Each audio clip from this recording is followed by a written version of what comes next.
देखो, दवा 3 प्रकार की होती है।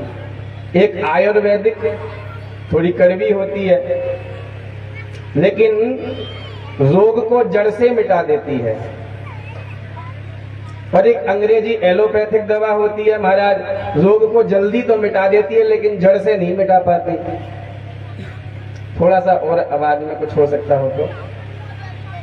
और तीसरी होती है मीठी मीठी होम्योपैथिक की गोली। सो महाराज 2-2 मीठी मीठी गोली सुबह शाम लेते जाओ, खावे में हूं आनंद, और रोग भी जड़ से समाप्त हो जाता है, पता नहीं चलता। ऐसे ही इस संसार से पार जाने की कई सारी विद्याएं हैं, योजनाएं हैं, साधनाएं हैं। कोई कोई योग के माध्यम से अपने शरीर को तपा करके महाराज अपने शरीर को कष्ट दे करके इस भव से पार हो जाता है। लेकिन वो आयुर्वेदिक बड़ी कड़वी दवा है, हर किसी के बस की बात नहीं है। अभी पांडाल हटा दिया जाए सो महाराज सूर्य भगवान के इस ताप में बैठ नहीं पाएगा कोई भी। तो केवल सूर्य के नीचे बैठ करके भी हम कथा नहीं सुन सकते, तो पंचाग्नि हम क्या तपेंगे। तो योग करना बड़ा भारी है। और कोई कोई भक्ति की गोली खा करके महाराज आगे बढ़ता है, तो भक्ति करना भी हम सबके बस की बात नहीं है। तो सबसे बढ़िया साधन है भगवान की मीठी मीठी कथाओं का श्रवण करो। भगवान की ये जो कथाएं हैं ये होम्योपैथी वाली मीठी मीठी गोलियां हैं। सुनने में वो आनंद आता है, और भगवान की कथाओं को आनंद से सुनो और पता ही नहीं लगेगा कब भव से पार हो गए। तो भव से पार होने की सबसे सरल और सबसे सहज ये साधना है। इसीलिए मन लगा करके आप सब लोग भगवान के इन चरित्रों का श्रवण करो। इन चरित्रों का श्रवण करने का अभिप्राय केवल इतना नहीं कि भगवान की कहानियां कथा सुन ली, सुनने मात्र से तत्क्षण आपका कल्याण हो जाता है। और कम से कम सब ना सुन सको तो जिनके ये लाला यहाँ रखे हुए हैं वो तो ध्यान से सुनो। और कोई कोई तो 2 लालावारी हैं, किसी का 1 लाला दूसरी का दूसरा, सो महाराज वो वही की बात कर रही हैं। हमारे को काजर भरो है, ए जीजी हमारे में तो काजर ही ना मिलो। तो यदि घर से आ भी गए और समय को इस तरह बर्बाद किया तो कुछ हाथ नहीं लगने वाला। बैठे हो तो मन से कथा चल रही है, आपका मन भगवान की उसी लीला का अवगाहन करे, दर्शन करे, ऐसा अपने आप को बना लो। प्रेम से बोलो राधे राधे।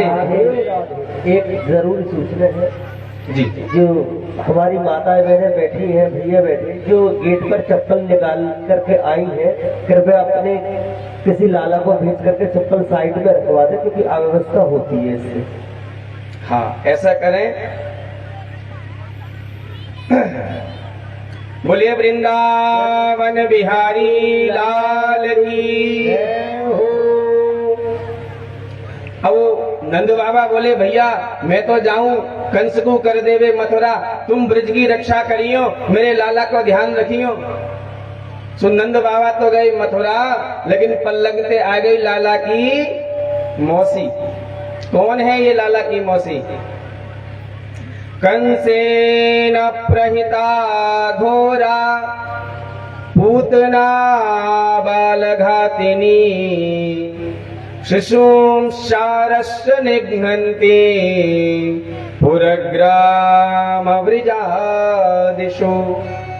नगर ग्रामों में बालकों की हत्या करती हुई ये पूतना आज ब्रजमंडल में आ गई। बहुत सारे ब्रज गोपियां ब्रज बाल गाते बजाते बधाई लेते नंद बाबा के भवन की ओर जा रहे हैं। इसने देखा तो इसने सोचा जरूर यहाँ कोई पूत हुआ है, पर मेरा नाम है पूतना। वैसे तो शाब्दिक अर्थ है पूतान नयति इति पूतना, जो पवित्र ना हो वही पूतना। और जो नहाए धोवे टाइम से रोज ना नहाती हो वही पूतना होती है। और दूसरा अर्थ जिसके पुत्र ना हो वो भी पूतना, या फिर जो दूसरे के पुत्रों को देख करके जले वो पूतना। तो महाराज ये जिस भी छोटे बालक को देखती है उसी को खा जाती है। जैसे ही ब्रज में आई बड़ा सुंदर इसने रूप धारण कर लिया, ऐसे लगती है जैसे साक्षात श्री देवी आ गई हो। प्रेम से बोलो राधे राधे। हे राधे। वो वाली श्री देवी ना जो सोच करके हंस रही हो आप। श्री देवी माने महालक्ष्मी। श्री देवी जो नाम है वो महालक्ष्मी, लक्ष्मी मैया का नाम है। साक्षात महालक्ष्मी ब्रज में आ गई हो। जो भी देखता है इसको, इसके स्वरूप पर मंत्र मुग्ध हो जाता है। कोई इसको टोकता नहीं, क्योंकि प्रायः सभी बाहर का ही आवरण देखते हैं। अच्छे खासे कपड़े पहनकर तो महाराज जेब कतरे भी खूब जेब साफ कर लेते हैं। जिसकी जेब कटे वो जेब कतरा लगेगा, लेकिन जिसने जेब काटी है वो महाराज खूब बढ़िया सेठ साहब लगते हैं। जिसकी जेब कटी है उसकी हिम्मत नहीं कि वो कह दे कि इन्होंने काटी होगी। हाँ, प्राय सभी लोग बाहर का ही आवरण देखते हैं। बढ़िया शुभ और स्वच्छ कपड़े पहन करके तो महाराज कुछ लोग बारात में जाकर के पत्तल भी साफ कर आते हैं। प्रेम से बोलो राधे राधे। राधे राधे। बाराती सोचते हैं कोई घराती होगा और घराती सोचते हैं बाराती होगा, और ये महाराज बीच का ही लाभ ले लेते हैं। तो ऐसे ही पूतना ने भी बीच का लाभ लिया और सारी जानकारी करती हुई गोपियों के साथ में नंद भवन में प्रवेश कर गई और अवसर देखने लगी। जैसे ही इसने रोहिणी मैया को और यशोदा मैया को एक साथ खड़े देखा। ये जो रोहिणी मैया हैं, जानकारी के लिए सुन लो, जो वसुदेव जी हैं उनकी ही पत्नी हैं। नंद बाबा इनके मित्र हैं। अब ये जेल में रह रहे हैं तो रोहिणी जी को वसुदेव जी के यहाँ छोड़ दिया है। भैया मित्र, मेरी पत्नी की रक्षा करना, मेरे बच्चे का पालन पोषण करना। तो रोहिणी मैया के पुत्र हैं बलदाऊ जी और यशोदा मैया के पुत्र हैं हमारे कन्हैया। तो जैसे ही रोहिणी मैया और यशोदा मैया पास खड़ी हुई, ये दौड़ती आई और बोली, बहन यशोदा बधाई हो। और तेरे लाला कैसो है? जैसे ही मैंने सुनी तेरे या बुढ़ापे में लाला भैया है 80 उम्र की तू है गई और तेरे बुढ़ापे में लाला भयो है, मैं तो खुशी के मारे सब भूल गई, सबरे काज काम धंधे सब छोड़ के भाजी भाजी तो बधाई देवे चली आई। और बहन रोहिणी तू कैसी है? तेरो लाला कैसो है?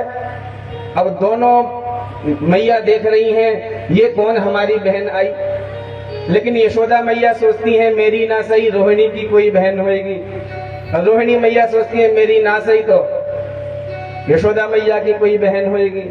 सो महाराज ये बीच का ही आनंद ले रही है।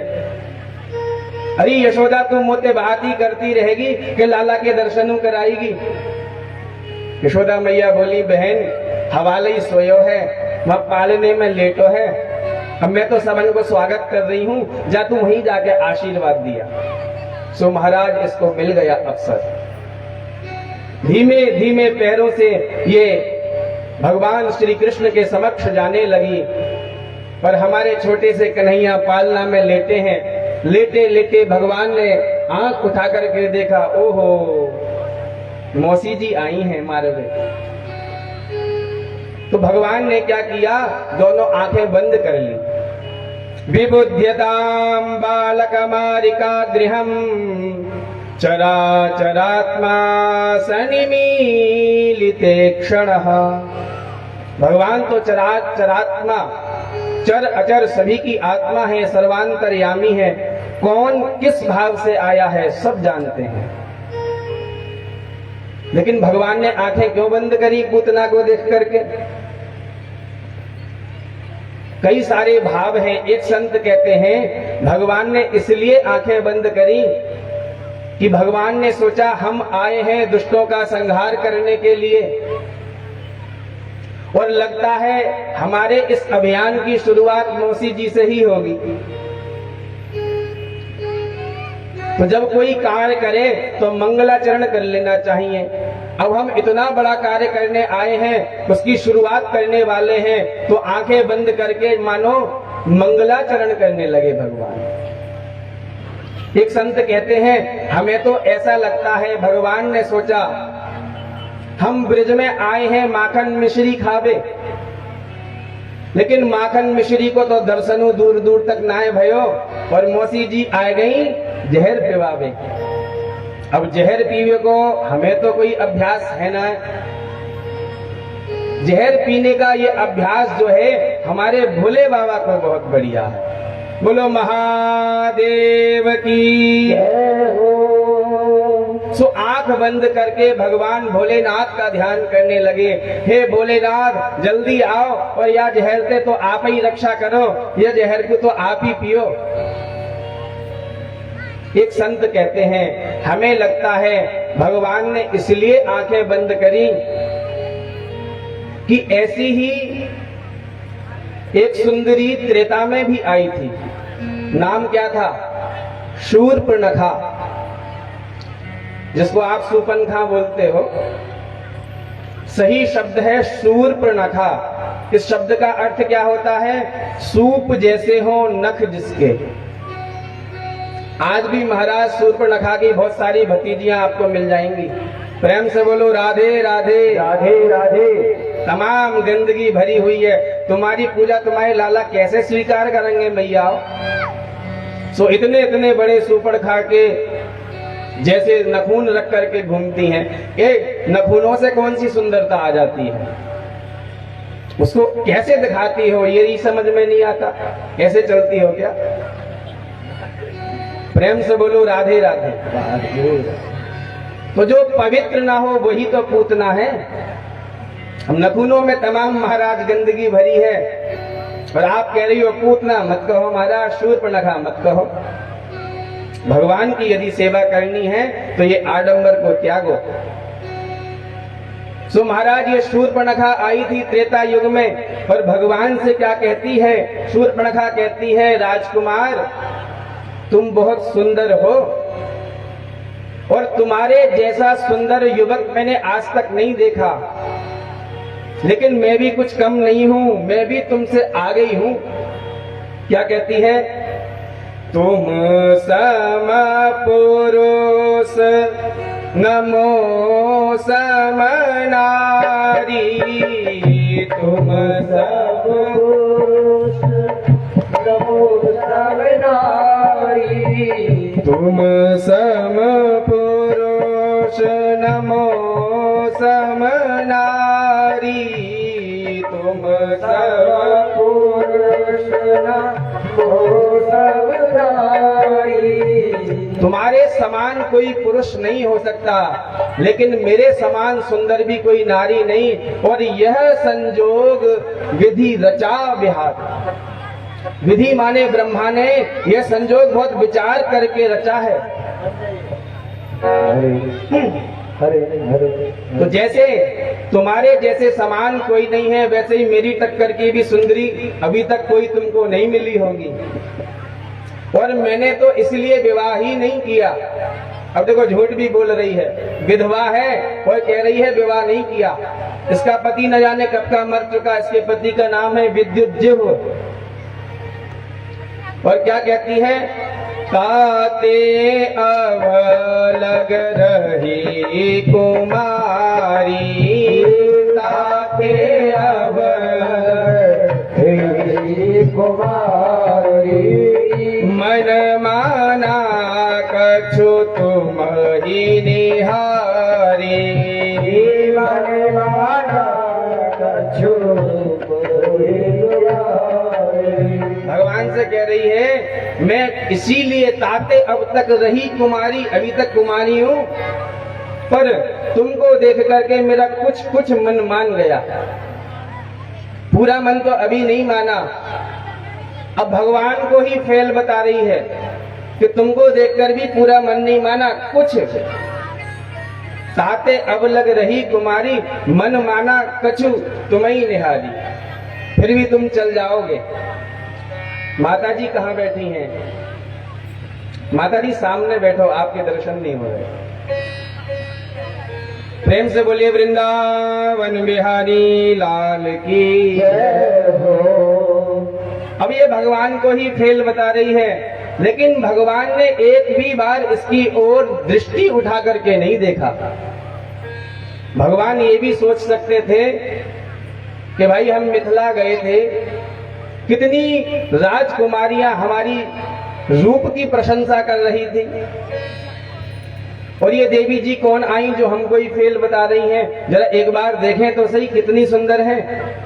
लेकिन भगवान ने कहा देख करके बात करी, सीताई चिताय कही प्रभु बाता, सीताई चिताय कही और माता, अहि कुमार मोर लघु भ्राता, अहि कुमार मोर लघु भ्राता। भगवान कहते हैं देवी आप बहुत सुंदर होगी, लेकिन हमारा तो विवाह हो गया। हाँ, हमारे जैसे तुम कुमारी हो ऐसे ही हमारे छोटे भाई भी कुमारे हैं। अब बहुत सारे, एक बार हमें एक व्यक्ति मिले, वो बोले भाई तुम्हारे भगवान तो झूठ बोलते हैं, भगवान तुम्हारे कह रहे हैं अहि कुमार मोर लघु भ्राता, मेरा ये छोटा भाई ये कुमारा है। लक्ष्मण जी का विवाह तो राम जी के ही साथ एक मंडप में हुआ, तो तुम्हारे भगवान तो झूठ बोलते हैं। अब कोई बेचारा ये ज्ञान उसको नहीं होता तो वो मान जाता, उसकी बातों में आ जाता। हमने कहा भैया हमारे यहाँ पर बहुत बड़ा एक सूत्र हमारे ऋषियों ने दिया है, शठे साठ्यम समाचरे। योगी बाबा कहते हैं ना, जो जिस भाषा में समझे उस भाषा में समझाएंगे। प्रेम से बोलो जय श्री राधे राधे राधे। तो शठे साठ्यम समाचरे, जो जैसा व्यवहार करे उससे वैसा ही व्यवहार करो, तभी कब्जे में आएगा। तो ये कह रही है मैं ताते अब तक लही कुमारी। भगवान भी कहते हैं जैसे तुम कुमारी हो ऐसे ही हमारे ये भी भैया छोटे जो है वो कुमार हैं, इनका भी विवाह नहीं हुआ, इनसे बात करो। अभिप्राय क्या है, मुख्य प्रयोजन क्या है? भगवान ने इससे बात तो की लेकिन इसको देखा नहीं। मानो भगवान कह रहे हो जो दृष्टि का पात्र हो उस पर दृष्टिपात करो। यदि कहीं गलत जगह पर दृष्टि जाएगी तो आपका मन दूषित हो जाएगा, मन दूषित होगा तो जीवन दूषित हो जाएगा। वेद भगवान भी कहते हैं भद्रं कर्णे विहु शृणुयाम, कानों से यदि कुछ सुनना हो तो भद्रम शृणु। भद्र माने सुंदर स्वच्छ वार्ता को सुनो। भद्रम पश्ये अक्ष भी, अक्ष यानी नेत्रों से यदि कुछ देखना है तो भद्रम पश्य भी, सुंदर देखो। क्योंकि नाक कान और जो नेत्र हैं ये दो स्थान ऐसे हैं जिससे हमारे अंदर अपवित्रता प्रवेश करती है। मेरे मन को ही नंद को लाला वहां बैठे, तो महाराज हजारन गाली मेरी सास ने दी, और फिर मुझे कही चल धान कूट ले, दोपहर में भात बनाऊंगी। सो महाराज जैसे ही मैं धान कूटने लगी ये नंद को छोड़ा, फिर आ गया। अरे भाभी